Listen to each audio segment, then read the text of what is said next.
You're listening to Under the Shell Podcast, the best in America. Welcome to Under the Shell, presented by Testudo Times. I'm Brennan Weissel. Sam Jane. And Michael Howes. And this week we have on Terp's men's lax junior AJ Larkin after the Terps defeated number 2 Syracuse the past Saturday. All right, this week we welcome on AJ Larkin, the junior long stick midfielder who had a very timely goal in the Syracuse game. AJ, thank you very much for joining us. Thank you, Brendan. Thank you, Michael. I'm excited to be a part of this Under the Shell. So thank you very much. Well, we're very excited to have you. Let's start with that goal against the Syracuse game. You don't get too many opportunities to take shots at the net, but when you do, you've capitalized. Take me through what you saw in that play and your goal against Syracuse. I think the ball kind of poked out to the midfield line, and I was kind of at first just going to pick up the ball and hopefully push some transition. And I saw a gap. I think the Syracuse defenders kind of just dropped back, and I saw an alleyway, and I kind of just saw the shot, and I decided to take it. It was a great opportunity. I think it was really helpful. A lot of drills we do in practice, kind of practicing transition. So in practice, you're more taking those opportunities, even when mainly you're not coming into the offensive side, still practicing routinely taking shots like that. I would say we practice a lot with whether it be most of it, I'd say like our rope unit and even defenders. We practice our shooting. I wouldn't say a lot, but you are always it's kind of like you're in the backyard just goofing around. But when I am practicing transition, especially in practice with those guys, if you have the opportunity, I think just take it. So that was the goal, and I was thankful that I went in. Tell me a little bit about how you've kind of developed during your time here in College Park. Obviously, 2023, you had no action then. Then you played 16 games last season.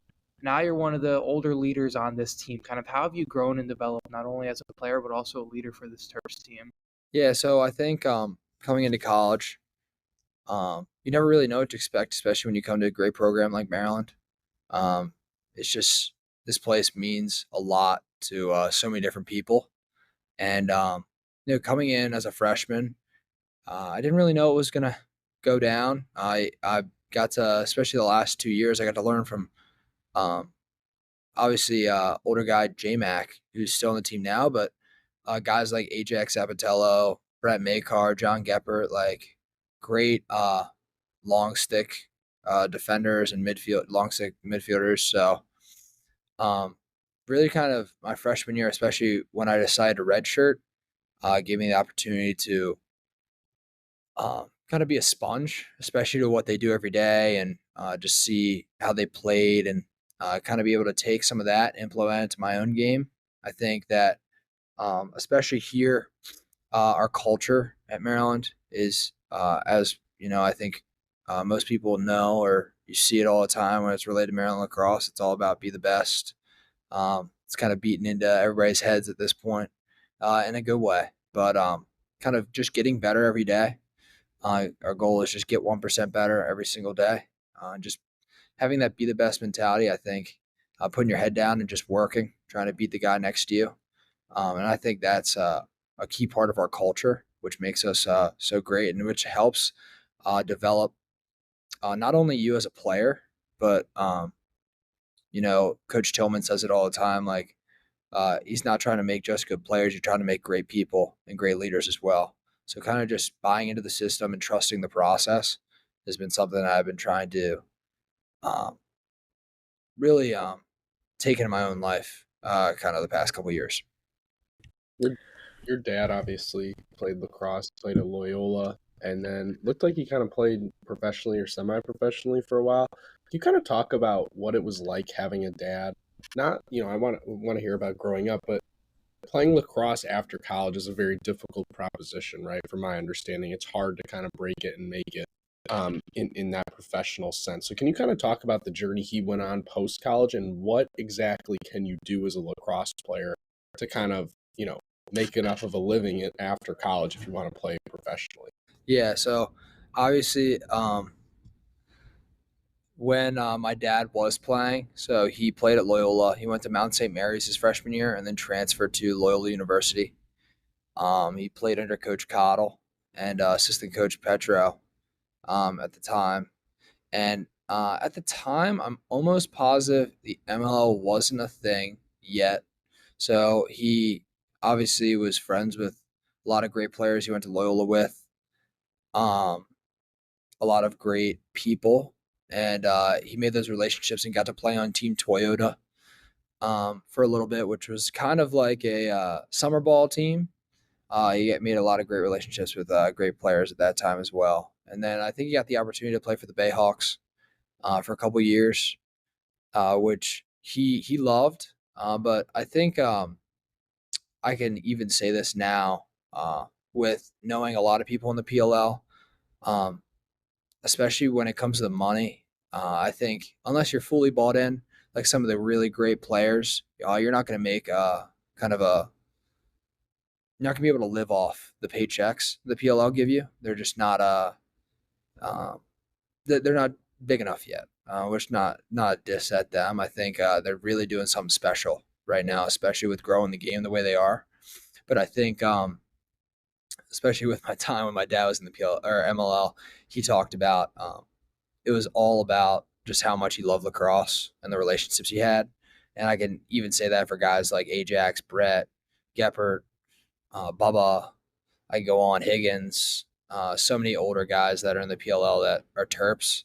They just talk about how much they love still playing the game, the opportunity to play the game at such a high level, and it's a great accomplishment. One, and the paychecks are great. I think they mentioned that, but it's not something that they can obviously live off of. So I think the opportunity to just play at the highest level in lacrosse for them is just such a great opportunity. And I know my dad is super proud of himself, and I am so proud to obviously call myself his son for being in that spot as well. So I just wanted to ask a follow up, like how that's just like there's not a lot of professional sports that like college is kind of I guess you're probably making more money in NIL at Maryland that you can make, maybe not in the PLL but in like other avenues.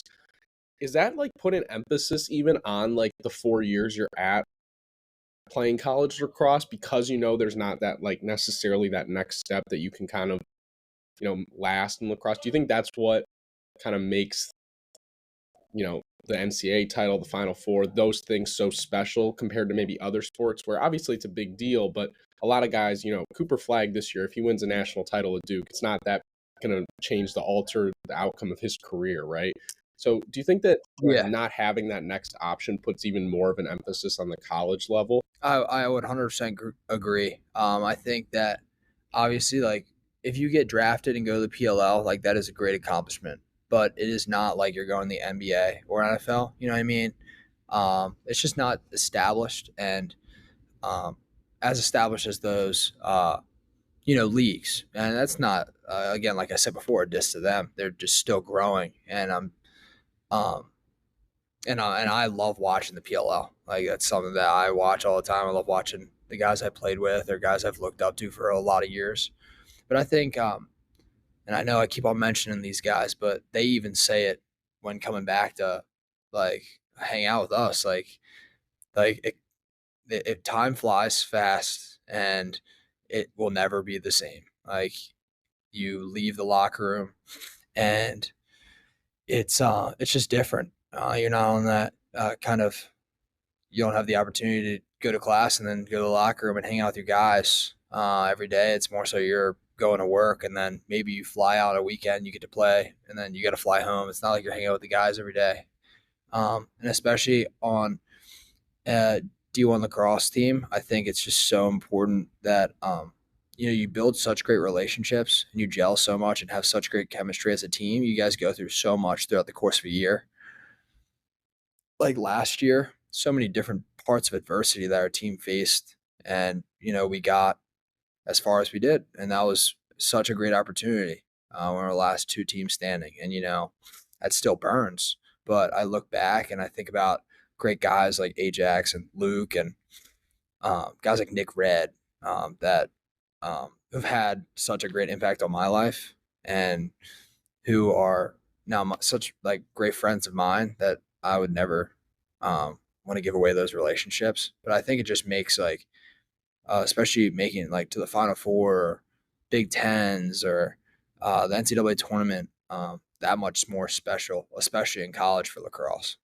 Growing up in Baltimore, you went to Loyola Blakefield, play lacrosse there. You got a pretty strong lacrosse program in your backyard at UMD. What was that recruitment process like? I assume that was maybe a little bit of an easy decision to come to Maryland with it kind of right in your backyard growing up watching the Terps. Yeah. So, um, it as much as an easy decision, it looked like. At the same time, it wasn't that easy. I think choosing a college is extremely difficult.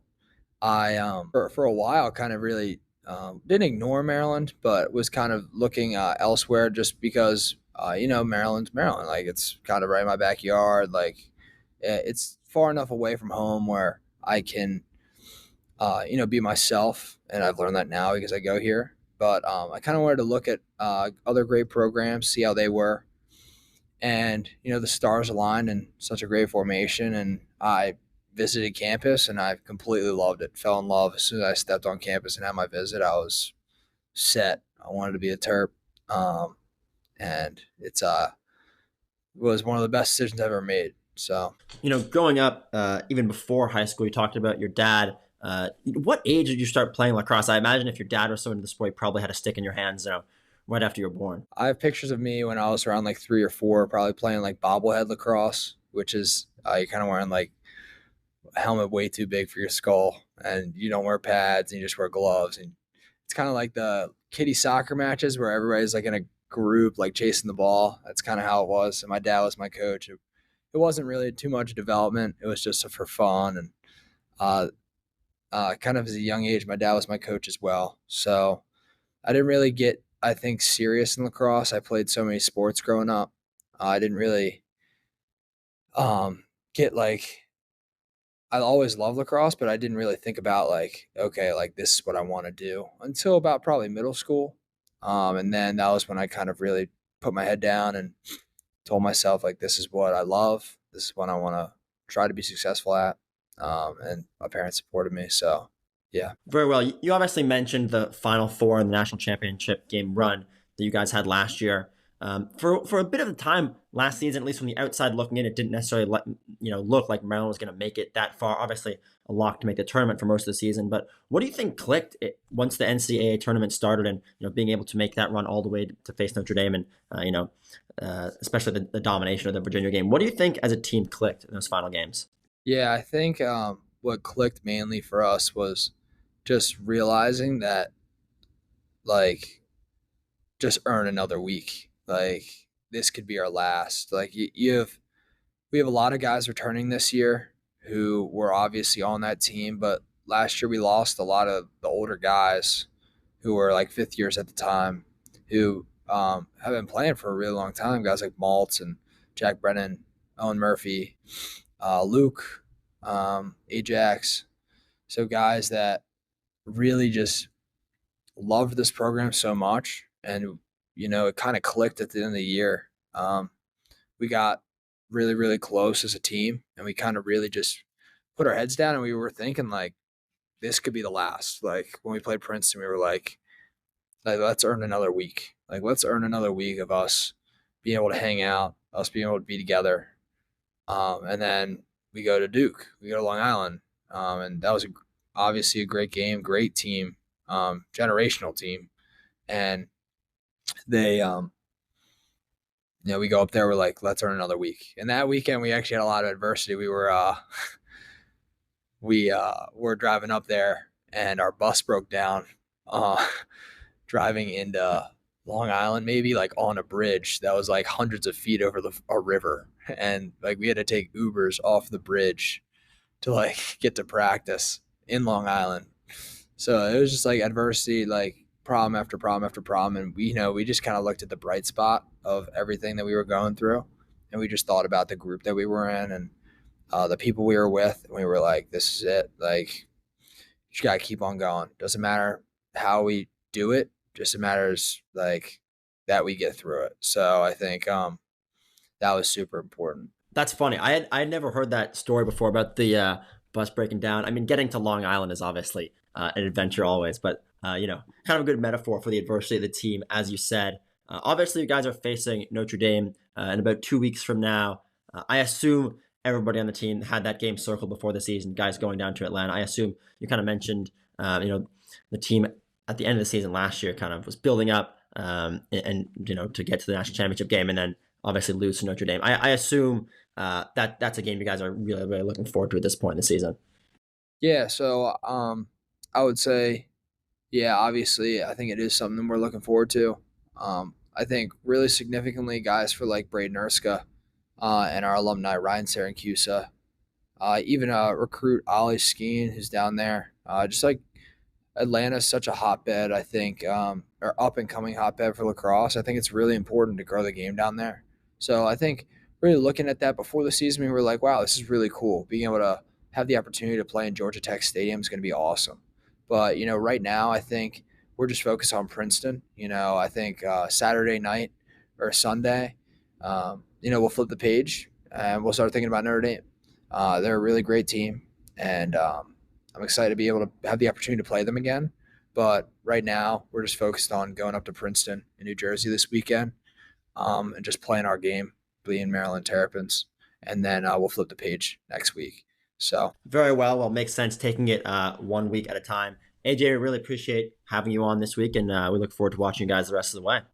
Awesome. Thank you, Brendan, Michael, and Sam. I know he was on here a little bit, but yeah, it was a great opportunity. Thank you so much, and I look forward to seeing you guys around. Well, it was great to finally have a member of the Hard Shells on the podcast. For some reason, we haven't had it. It's been 3 years. So great to talk to AJ. Lacrosse is obviously starting their season, but down the stretch is all about basketball. There's been a ton of discourse, especially on Twitter, about men's basketball. We want to get right into it. They had the win over Nebraska last week, and then Sunday beat Iowa. That's the game most people are talking about. Maryland looked asleep in the first half and then just went insane in the second half, with absolutely blew Iowa out. But the big discourse is about fans. Let's start right there. What are your guys' thoughts about the general fan attendance, specifically at the Iowa game on Sunday? Yeah, it's definitely crazy to look at the landscape of what the fan attendance in Xfinity has looked like this year specifically. I remember our freshman year, the basketball games, that was the go-to event whenever there was a big game. I remember the UCLA game in December, the Gold Rush game, of course. Those were premier events, and I remember it was hard to get a ticket. I had to buy one off Reddit for one game probably. But now the scene has completely changed, and you see these photos spreading on Twitter of an empty student wall. It's very weird. I saw some people speculating that it's because of the construction next to Xfinity, because of the basketball facility. Definitely not the reason. I mean, they're saying that it's because the students got to walk around the whole Xfinity Center.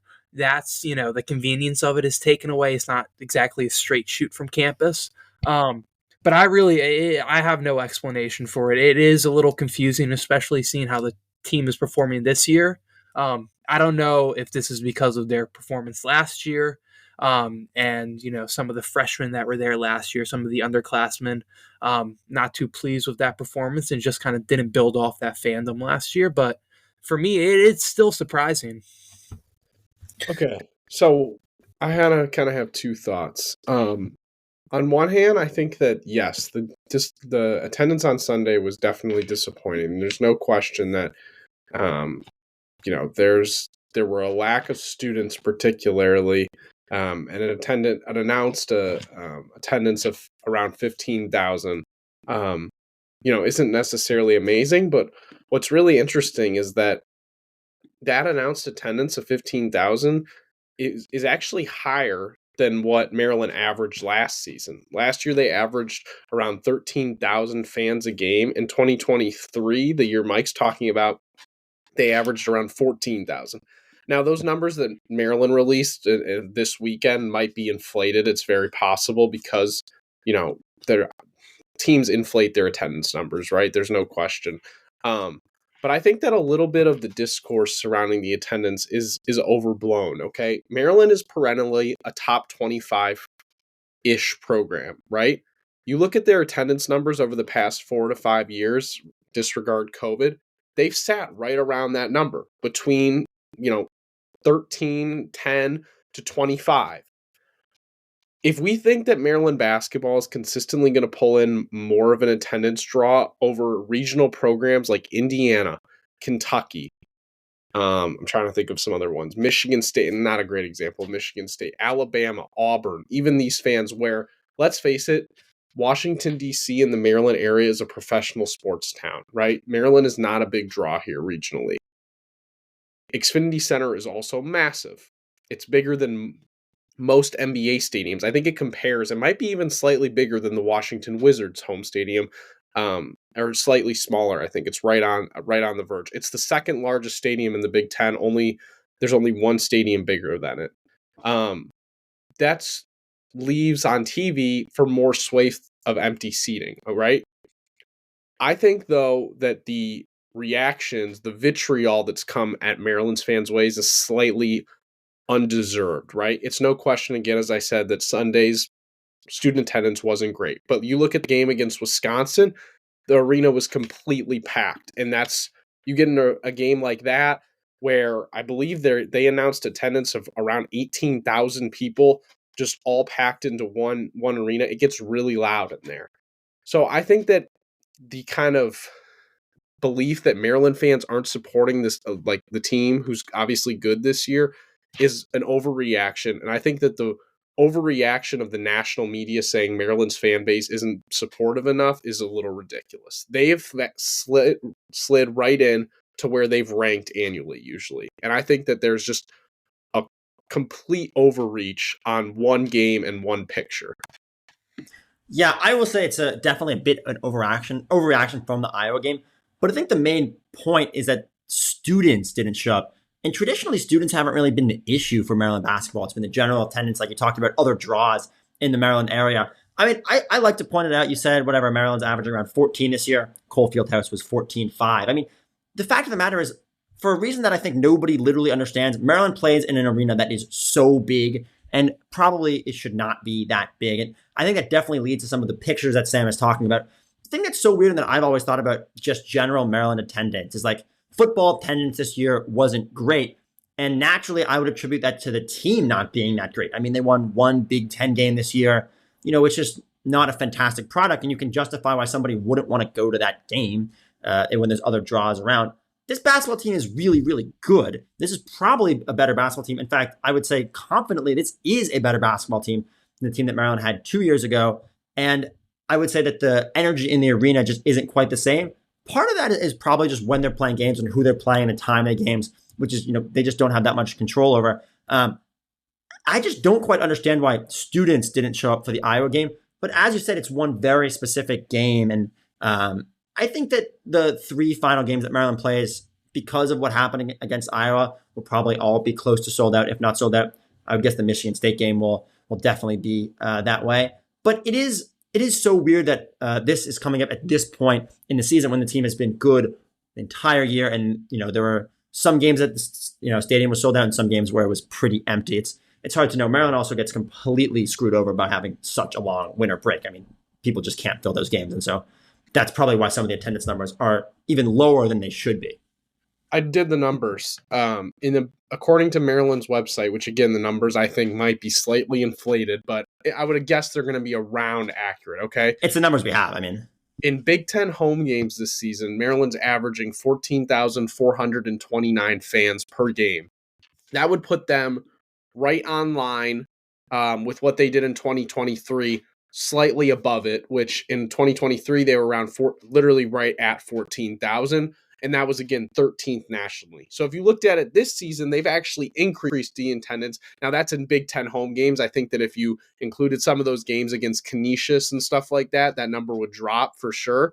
But I do think that there is definitely an overreaction. And if you're averaging 14,000 fans at a Big Ten at a game, on average last season, if you looked at the numbers, that would have ranked in the top 10 for on average attendance leaders. So I think that's, again, I think we need to relax a little bit. Just my opinion. So I think that it's a fascinating topic for sure. And these next, like Brendan said, I think these next couple games, Michigan at home, Michigan State, at home, or not Michigan at home, sorry, Michigan State at home, you get some other games in there. I think that there's definitely going to be some fun crowds coming up. Let's look quickly at the rest of the Maryland schedule. 5 games to go, USC at home, Michigan State, Penn State, and Michigan on the road, and then Northwestern. I would say looking at it, you can probably give Maryland 3 wins from those, that being USC, Penn State, and Northwestern. Now, where it really gets interesting is if Maryland can beat both of those Michigan teams, they're in a really, really good spot come Big Ten tournament and March Madness. Looking at those final 5 games, what are your predictions for the rest of the season? I agree with what you said. I think they're going to take 3 of those games. You would hope that they don't drop a Northwestern, a Penn State, a USC, but they did lose to Northwestern earlier this year. However, this game is at home. Michigan away in Ann Arbor, that's going to be a tough game. Also, Michigan State coming to College Park, I also think that's going to be a tough game. But ideally, I think you see them take 3 of those games. Yeah, I think that the Nebraska game was a really big swing game for kind of their record. To pull that one out, and then you knew they were probably going to beat Iowa. I think they're definitely probably going to beat USC upcoming on Thursday. I would guess probably 3-2 at minimum.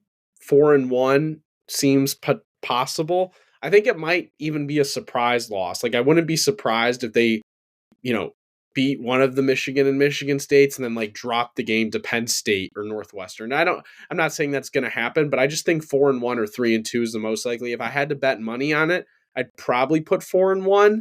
And that would put them at a really, really impressive 14-6 record in conference, which would absolutely get them the double bye. Because what's really interesting, guys, you look at the rest of the contenders' schedules. I just want you to hear out who some of these teams are playing compared to who Maryland has to play. Michigan State's playing Purdue right now. Then they have to play. They just beat Purdue, so 75-66. They play Michigan on the road, Maryland, Wisconsin, Michigan again. Purdue obviously just lost to Michigan State. They get Indiana, UCLA, and Illinois. Michigan has to play a difficult schedule of Michigan State, Maryland, Illinois, and Michigan State again. So those are those kind of top-notch teams that we've talked about that are having to play pretty difficult schedules. I would be stunned if Maryland goes 3-2 or 4-1 if they don't get the double bye. The one thing that still kind of concerns me about this team, and we've talked about it all season so far, is just the depth. Their starting 5 is ridiculously good. They are very good. Crab 5. Yeah, the Crab 5, as they're calling it now.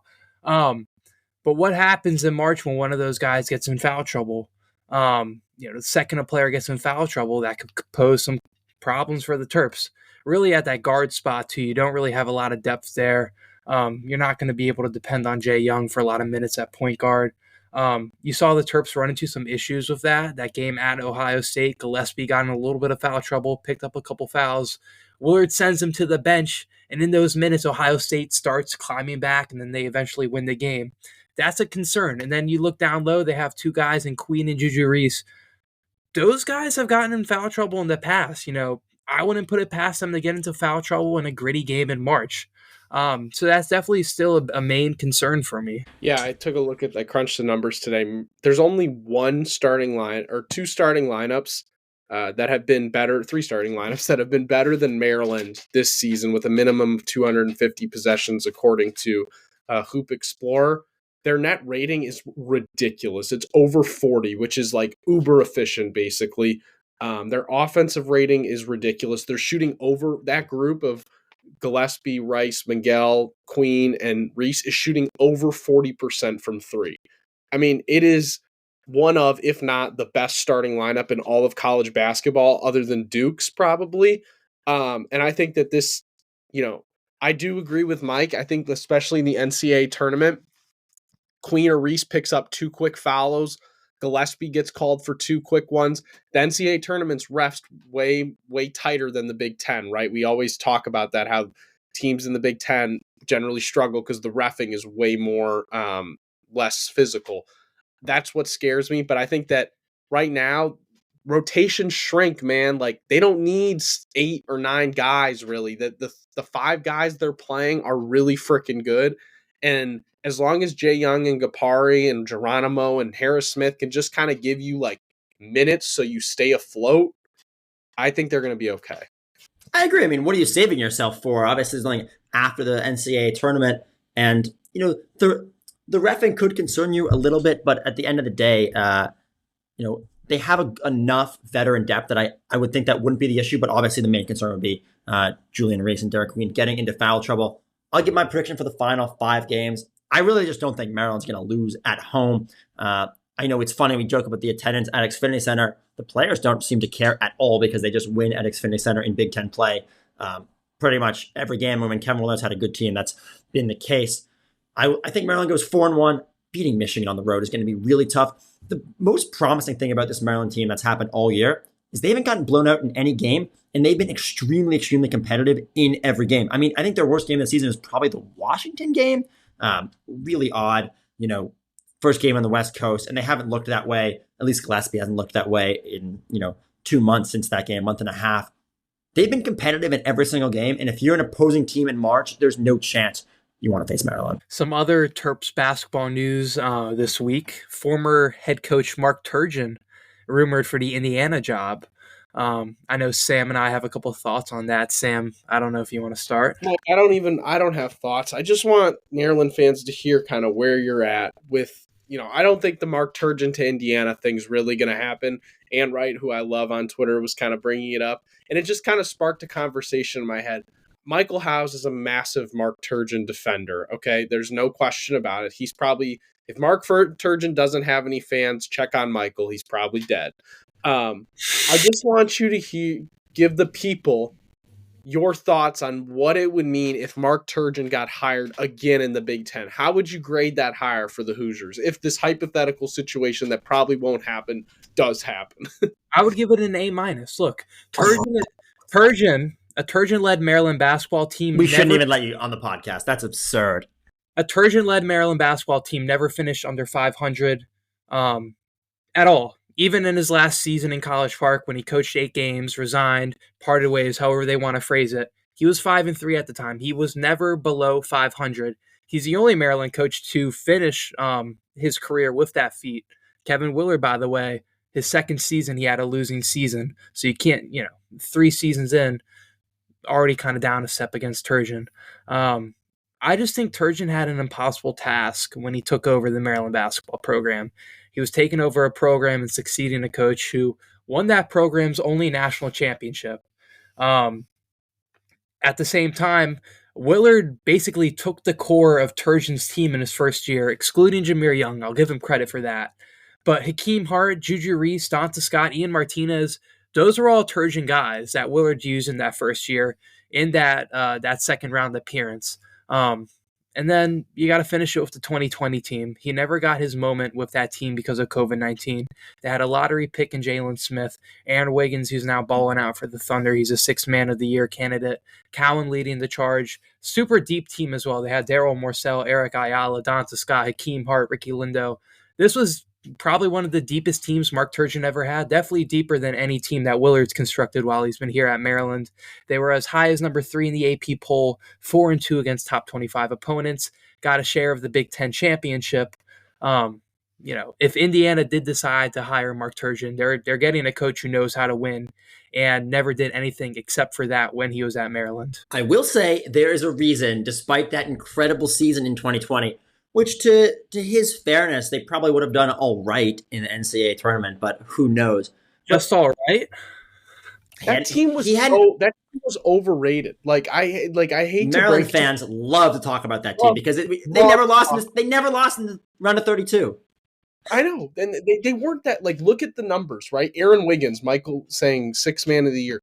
He wasn't the OKC Thunder Aaron Wiggins. He shot 37% from the field that year. That team shot 32% from 3 that season. Their net rating in the Big Ten was lower than 2 other teams in the conference.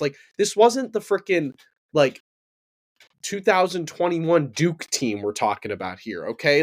This was a good, solid Big Ten team. I think that this year's Maryland team is probably better than that 2020 squad. I think the 2020 squad would beat the rails out Let of me this. give you a Ken Palm stat for those who care. Yeah. Maryland sits at 14th. That team was finished at 11th that season. It is extremely possible that Maryland finishes better than 11th in Ken Palm at the end of the year. Not that that's the end-all, be-all, but these teams are basically the same. And there's a reason Mark Turgeon got fired despite having that team. That's what I was saying. Mark Turgeon was a very solid coach. I'm not trying to like disparage the man. Like, he definitely was a very solid coach. No question. He also, like, the tournament, like it or hate it, determines where you go as a college basketball coach. And he never made it to the second weekend. He also never got to test out the tournament with his best team. So, like, But you said that his team that started the year at number 3rd in the country in 2015, Mike, what did that team do in the tournament? lost in the Sweet 16, right? I believe Melo Trimble got hurt in that tournament run, but I'd have to fact check that. I think he played, but yeah, I mean, the point is that he didn't win in the tournament. Things got stagnant. He was there for 10 years, and the last couple years, it wasn't great. 17. You want to look at the 2021 season, they lost Cowan, they lost Smith, and they still won a tournament game against 7-seeded UConn and made it to the second round. But they were 17. That was UConn's last loss in the NCAA tournament. Whatever. I'll just correct quickly. That 2015-2016 team made it to the second weekend, but that was the only time that there's the only time that they didn't win Willard a game did in that. the second weekend is what I meant. Exactly. Here's all I have to say about this debate. There's no chance he gets hired. If he does, it'll be hilarious. And it will be specifically hilarious when Indiana plays a game in the Xfinity Center. You want to talk about a game that'll be sold out? That game will be sold out. I mean, all the fans booed him when he was head coach here anyways, so like it's just going to be louder if he returns. You think it's going to be any easier at Indiana, the team that they got their coach fired midway through the season? He's not fired. He's coaching through the end of the season. Oh, okay, sorry. Everybody. Anyway, off of the Mark Turgeon knows how to win. Off of the Mark Turgeon topic and onto a current Terp, the Maryland men's lacrosse team. We don't have to talk about, fan attendance or anything because they had a huge game this week and they won. Massive win for the Dirty Terps, who continue to really hard shells. I'll correct you there. Yeah, Dirty hard Terps shells. play baseball, I'm pretty sure. But Brendan, take us through the big time win that they got. They would need a terrific Terp on their team to probably play for both teams, but maybe we'll get to that later. I don't know. I unfortunately, I don't think I've ever found a baseball lacrosse crossover. Whatever. Let's talk men's lacrosse. We obviously had AJ Larkin on the show. Great to talk with him.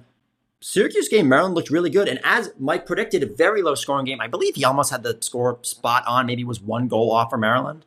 I said 10-8. I believe it was 11-9, right? Yeah, I don't know. Let me check the exact final score. I knew you were very, very close. But whatever. Maryland gets the win in a low-scoring game. 11-7.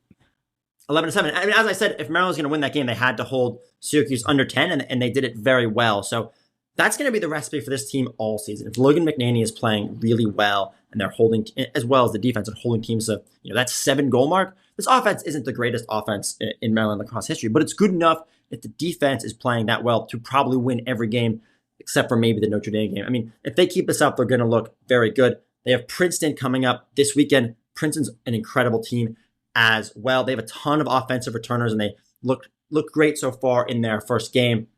They beat Penn State in overtime. Good, resilient win. The biggest question mark coming in for Princeton this year was their goalie, Ryan Croddick, against Penn State, had 21 saves on 31 shots. So it's definitely not a concern for them going forward. That'll be a very interesting game, and I would say they would need a similar defensive performance to get that win. But after the first 3 weeks, Maryland had that resilient win against Loyola Maryland. Because of that game, I wasn't as confident against Syracuse, but they've looked pretty good. Biggest question mark coming into the season for Maryland men's lacrosse was who's going to take faceoffs. Obviously lost Luke Weirman last year. Right now, Maryland's kind of had 2 guys. Shea Kiefler has taken 31 faceoffs. He's won 21.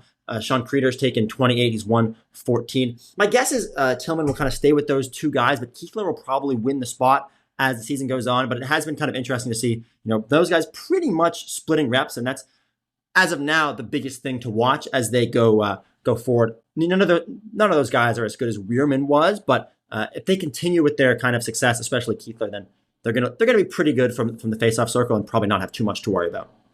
Yeah, definitely. Let's move on to a different game of Maryland lacrosse in Syracuse. This time, let's go to the women's Terps real quick. They didn't fare as well against the Orange, losing 15-9. Kind of a disappointing game, but they got right back to it. We're recording on Tuesday, February 18th. They played today and got their first win of the season, beating Georgetown 9-7 at the Plex.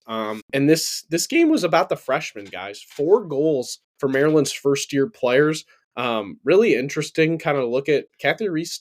Mike, correct me if I'm wrong, has had some really good freshmen in the past, but not necessarily been a team that plays so many young players. They're definitely more of a veteran-led team. You know, when you've covered the team in the past, obviously they had some good young players, but to have 3 freshmen score 4 goals in the second game of the season, you had Shelby Sullivan and Emma Abazia, and you had Kayla Gilmore, who also scored a nice goal. Gilmore had 2. So really, really interesting stuff and really encouraging, I think, for the young players to start the season out this well, especially after a disappointing loss. This is a team that lost a lot last season, Brendan and Mike. So you know that the young players are going to have to step up. I guess the question just becomes, how much are you going to have to rely on these kind of freshmen and second-year players?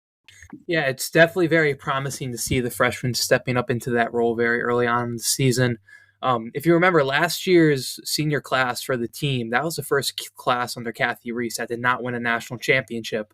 This is a new era of women's lacrosse at Maryland that we're now entering with this freshman class, and to see them having these strides very early on, that's got to be promising for Kathy Reese, especially knowing that she's trying to rebuild the era, get a new group of faces leading the program. Yeah, absolutely. And one of those freshmen, or I guess redshirt freshman, who's now technically academically a sophomore, JJ Soriano, goalkeeper who's stepping up for Emily Sterling, who obviously graduated last year. Her first game ever was against Syracuse, obviously didn't play at all last year. And that's an extremely tough position to be put in. I don't necessarily want to call it a scheduling loss, but I'll get to that later. Soriano in the Syracuse game allowed 12 goals, only 4 saves. It's frankly not very good, but it's a very tough position for someone who had to watch Emily Sterling play all last year and then go play one of the best teams in the country. Honestly, she looked so significantly better against Georgetown. I wouldn't expect her to have a performance like the Syracuse game at all for the rest of the season. It's just a really, really tough spot to be put in. First time playing for Maryland, has to watch every single game last year and then gets thrown in that heat. Didn't play great at all, but bounced back against Georgetown, had 11 saves on 18 shots. And that above 500 mark is, if she can keep it there, then obviously she'll remain the starter. And Reese gave her another chance, as she likely deserved to be the starter. So a much more promising return in the Georgetown game, which Georgetown, obviously a very good team, ranked 9th in the country. I don't want to say the Syracuse game was a scheduling loss, but I want you guys to guess the last time, not including the COVID year, that Maryland started the season off with a Power 5 team. What year do you think that was? 2015. 2019. 2006 was the last time Maryland opened the season against a Power 5 opponent. The coach at the University of Maryland at that time was not Kathy Reese. She started in 2007. This is the first time they ever played a very strong team to start the year. I mean, if you look back at who they played St. Joseph's Lot, George Mason, Richmond, solid teams, but not teams contending for a national title like Syracuse was. It just makes it so much harder. Obviously, they get St. Joseph's on Saturday, a team they will likely blow out. It makes it so much harder for your season when you're starting after some teams have already played a game. Syracuse had played a game before they came to Maryland. My guess is Reese just got unlucky with the scheduling and didn't want to play Syracuse the first game of the year. It'd be something super interesting to ask her, but I'm not saying Maryland got screwed by playing a great team the first game of the year. I mean, I'm sure Reese would say it doesn't matter. We should beat them anyway. But you got to think they haven't. I mean, no one that was on the team at all, no one that probably knows anybody who was on the team even remembers the last time they played a Power 5 game to start the season. So it just makes it really hard. And my guess is the Syracuse game will not be what this team will look like in a month. Yeah, I want to point out one thing really quick before we move on. Something to watch. We talked about the young players and the loss on offense. And when you have a young goalie, something that you have to do is limit the turnovers. They have not done that through 2 games. They had 15 turnovers against Syracuse and then 21 today, which is not great. Obviously, that's a 18 turnover per game margin, which isn't going to win many games if it keeps up. Obviously, you would expect that number to kind of decrease as the season goes on. But I think that's one thing that you really, really have to focus on and not allow to become, a problem as we get deeper and deeper into games. I mean, if you look at it last year, Maryland averaged, around 15 to 16 turnovers a game. If it stays above that number, it's not great. So something to watch as we move forward. I absolutely agree, and that seems like an early season freshman stat to me, but obviously something to keep in mind, and that we'll keep talking about. Talked about both lacrosse. Let's hop back over to basketball. Let's talk women's basketball. Had a super interesting week. They lost by 20 points at home to Nebraska, which made it their third straight home loss in a game that Maryland just had very little energy. It was close in the first half, and then Nebraska just absolutely took off. Not something you really expect under Brenda Frese against a non-ranked team at home, but hey, it happened, and then Maryland bounced back against Michigan. But the Nebraska loss is tough, and all around, it was not a great shooting performance for them, last Thursday. But that's definitely a game that they would want back, and I'm sure something they were thinking about against Michigan. Even the Michigan game was pretty close down the stretch. But the way they played in the Michigan game with a much more balanced scoring attack is the way they'll have to play if this team is going to end up going far in the Big Ten tournament and the NCAA tournament. What were your guys' reactions from those two games?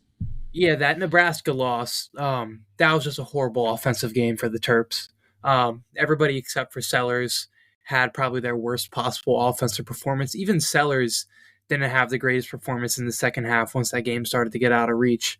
So definitely a little concerning seeing that sort of performance where only Sellers was the one producing points for the Terps, not much action elsewhere. About Sellers, that was probably the biggest storyline from the game last night. Sellers goes down with an injury. Happened a couple times already this season. Maryland fans, holding their breaths, waiting for an update post-game. Looks like she'll be okay. She says she's okay in the post-game presser, but definitely something to keep an eye on if there's any sort of lingering injury for Shy going forward this season. Yeah, when she walked off the court last night, it didn't look great, but I assume if you thought you were going to be out for any time, you wouldn't do the post-game press conference. I can't even remember a time when a player got seriously injured, which I don't think she did the post-game press conference and didn't return. I feel like if you're in that type of pain, there's no chance you're going to take questions. So veteran move to go down, not finish the game, and then speak to the media on Shy. My guess is that speak to the media after the game. My guess is that was her way of saying, I'm all right. I'm going to keep playing. No need to worry. One thing about Shy too, I mean, we didn't even talk about it. The injury was the main thing, but she became the first player in program history to reach 1,500 points, 500 rebounds, and 500 assists. I mean, Shy's had an amazing career here. She's one of the most fascinating players I've ever gotten the chance to cover. She's not only extremely versatile on the court, but she seems like she's pretty versatile off the court. Pretty funny. Her dad is a politician. She comes from a basketball family, but Shy's had an incredibly storied career here at Maryland. And if one thing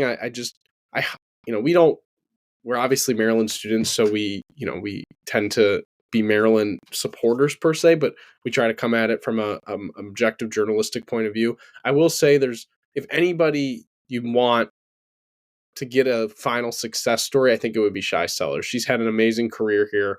You'd like to see her kind of go out with a crowning moment. So I hope she gets kind of that March moment that that every player dreams of. And I'm glad that she's obviously seems like she's going to be okay. So moving off of women's basketball, we've talked for a long time. Let's just kind of hit these rapidly, fellas. We got softball and baseball. Mike, take us through real quick what happened over the weekend for the Terps in their first series. Yeah, Terps exit the first weekend of the year 2-1, had wins over UAB and Mercyhurst, and then a loss the first game of a doubleheader on Saturday against Ball State. A lot of positives, also a couple negatives to keep an eye on, some things the Terps got to work on. I'll start with the positives real quick. Really strong pitching performance from the Terps over the weekend. Starters had a 1.50 ERA. Staff left with a 2.08 ERA. Really good performance from them. Really positive, especially some of the things I've been talking about preseason with the depth that they had. A lot of good showings from the new faces that were in that bullpen, like Jack Wren, a graduate transfer, Logan Hastings, a freshman. Really positive stuff there. Also, the power hitting is back. It was vintage Terps. Terps offense to Terps offense. 6 home runs, 2 grand slams. 3 of those home runs came from Alex Calarco, all hit in that Saturday doubleheader. But then I'm going to get to a couple worrying signs from the offense. They need to be able to string more action along on offense without getting these home runs. Nearly half of their runs came from those blasts the past weekend. Before they played Mercyhurst, who just became a D1 program this year, 6 of their 9 runs in those first 2 games of the weekend came from home runs. Also strikeouts. They struck out 12 times against UAB, 13 times against Mercyhurst. Maryland had a 1-3 record last season when they struck out 12 or more times. 13 would have been tied for the most last season, so that's not a positive sign that they're swinging and missing that much. Looking ahead to this upcoming weekend, the midweek game against Delaware was postponed due to the cold weather. It's going to be played next Tuesday, still at the Bob. This upcoming weekend, they're playing at Western Carolina, another mediocre non-conference opponent, 28-26 last year, 1-3 to open the year, just got their first win of the season tonight against South Carolina Upstate. That's a team that the Terps had a crazy comeback last year against, actually. So I'm expecting another similar weekend result. Terps, they should be exiting 3-0. They might drop a game, but if they exit this weekend with a losing record, getting 1 of 3, that would be very disappointing. Mike, 3 games in, are they still going to win the Big Ten? Yet to be seen. I mean, the over-under was 2.5, correct? And I said I think they're going to get the over. I think they could finish second, so we'll see. I mean, Oregon's very good. Nebraska's very good. They play both of those teams this year, so I'm very excited to see what happens. So your mind really hasn't changed. That's good to know. Maybe we'll check up with that, I think, literally every single week. Sam, softball, what are your thoughts? Yeah, just kind of a weird weekend for the Terps. I mean, I feel like every week about softball, we kind of just say the same thing. You know, there's only so much time that you can kind of have if you're Lauren Karn. But they got their ranked win. We talked about that, and then they had to play number 1 Texas. That didn't go too well. They lost 8-3, and they dropped 4 out of 5 at the Bevo Classic in Austin. Lost to Texas twice. Lost to Texas Tech, a closer game, 4-1. I don't know why I said 1-4. That's weird. But 1-4 game for the Terps, and the pitching was much better. That's something that's been kind of actually somewhat promising. Bree Godfrey pitched a really, really good game against the number 8 team in the country, so I think that you can kind of look at that as a positive. But to drop a 10-1 game to UMass, Brendan's getting very excited. Not great, really. So that, this is not going to be a very good team. I think we can all accept that. And they have the Carolina Classic. They're just playing in all these classics. This week at Chapel Hill, they play UNC, West Georgia, Wagner, and Queens. So 3-2 record. Maybe even 4-1 if you can beat all of the kind of mid teams and then take 1 against North Carolina would be great. But softball's weird. A lot of it all depends on your pitching matchups and all of that. So 3-2 would be what I would expect. I low-key think this weekend could tell us a lot, but who knows? Having to face the best team in the country isn't exactly ideal. But hey, you want to get battle tested early in the season, and I'll bite my tongue for any more softball predictions until next week. Let's go to the final sport that's in action that we're going to cover, which is wrestling. Lost to Purdue on Friday. I hope I didn't jinx them. I don't know. I mean, I thought maybe Maryland could finish with a winning record in Big Ten play. They lost the final 3 duels of the season. We talked to Clemson, about a month back, 3 weeks back now. He was feeling pretty confident going into those and going into Big Ten, going into the Big Ten tournament, and then also going into the NCAA tournament. So we'll have to see what happens, and I think he was hoping for a lot of success from some of those guys in both of those, and we'll have to see what happens, but they didn't come through in the way I thought they could, and they had a good enough team to probably do it, and so I'm sure Clemson's a little frustrated about that, but with the direction of this program, they're on their way to having a winning record in Big Ten match play. And now on to our game of the week. Oh, yeah. This week's game of the week, we talked about it a little bit earlier. It's going to be men's lax at number 5 Princeton on Saturday. Maryland's on an 8-game win streak against Princeton heading into this one. They defeated them last year 16-8, but this is a completely different Princeton team. Last year they were unranked. They're number 5 now at Princeton. It's going to be a battle. I'll take my pick. I think Maryland is going to win 15-12. Good pick, Mike. I would go a little more low scoring. I'm going to take Maryland 9-7. Maryland going on the road scares me a little bit. We had AJ on. It gave me a little more confidence than I probably should have had. I'm going to go Maryland 8-7 in a very close game. And maybe we could see overtime for those of you who like bonus lacrosse. Who doesn't like bonus lacrosse? Who doesn't like bonus content from Under the Shell? That's what Terrific Terp is every week. Brendan, take it away. Let's do it. This week's Terrific Terp waited 50 years after he graduated the University of Maryland to join the Hall of Fame, but Bob Grossman finally got the nod in 2002. Grossman grew up in Bethesda, and his path to being one of the most successful pitchers the Dirty Terps ever had was not conventional at all. Most kids playing baseball, they love to be the pitcher. They want to be the center of contention. They're in control of the game. They're involved in every play. That wasn't the case at all for Grossman. He grew up, he was undersized, and he played in the infield. He always had a very strong arm, but just never made it up to the mound. Better yet, he actually only ever pitched one game in high school. He grew 8 inches between sophomore and junior year of high school, so he was up closer to that 6'4" mark, which he was when he ended up playing at Maryland and then in the pros. So when pitchers went down, he was the obvious choice to fill in. He played in that one game, played solidly, but never stepped back on the mound in high school. After his time at high school, he joined a U19 league, which is where his pitching career really took off. He played so well with 2 no-hitters that season that at 18 years old, he signed a contract with the Pittsburgh Pirates. Being 18, he needed a father or someone old enough to sign his contract. His father vetoed it, so Grossman looked elsewhere for work and also school. Growing up, he also played football, and he was planning to play under Lou Holtz at William and Mary. Once again, after that successful U19 Summer League team, he decided to follow some of his teammates from that team to play at Maryland. At Maryland, he picked up kind of right where he left off. He led the Terp to 2 ACC titles and recorded the first ever no-hitter in Maryland program history in 1972. He finished with 2 no-hitters at Maryland in his career. He was drafted by the Cleveland Indians, now Guardians, after his junior year as the 26th pick in the draft. He played on the team and in the minors for Cleveland for 7 years, spending most of the time, with that minor league team, but 3 years on the official 40-man roster. After a strong game that he played in the 1977 season, he hurt his elbow, which was an injury he was never able to recover from. This launched him to want to help others who went down with sports injuries, helping them recover, so he became a physical therapist. And that's exactly what he did for the past 30 years. Grossman, who was never a pitcher, became a pitcher, got injured, finished his career helping those with sports injuries. All around, great story, and I'm sure if you asked him 70 years ago if he'd ever play baseball for Maryland, he would have said no, but he did. And it's this week's Terrific Terp. Phenomenal ending to a fun episode. I really enjoyed this one. I especially enjoyed Mike saying that Mark Turgeon would be an A- higher. He would be a minus higher, but not an A- higher. Mike, if journalism doesn't work out, you could always go to being his PR guy. So there's that. But I think that'll wrap up Terrific Terp. That'll wrap up Under the Shell. You can find us on YouTube, Spotify, Apple Podcasts, and get us on all your socials. We appreciate you listening and have a good rest of your night. Guess what? You've got Under the Shell podcast.